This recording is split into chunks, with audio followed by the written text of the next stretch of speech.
त्रेतया में कैकेयी ने श्री राम जी को 14 साल वनवास दिए थे, क्योंकि वो उनके राज्य का नियम था कि 14 साल जो राजकाज से दूर रहता है वो रिटर्न आने के बाद भी सिंहासन पर बैठ नहीं सकता है। ऐसे ही द्वापर युग में कौरव ने पांडव को 13 साल वनवास दिया था, क्योंकि उनके राज का नियम भी यही था कि जो 13 साल दूर रहता है राजकाज से वो उसके बाद आके बैठ नहीं सकता, राजकाज कर नहीं सकता। इसीलिए वो ऐसे किए थे।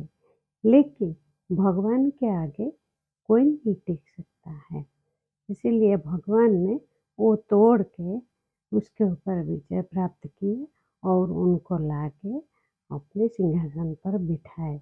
इसीलिए कहा जाता है अच्छाई को विजय करने के लिए भगवान श्री कृष्ण ने नियम तोड़ा था।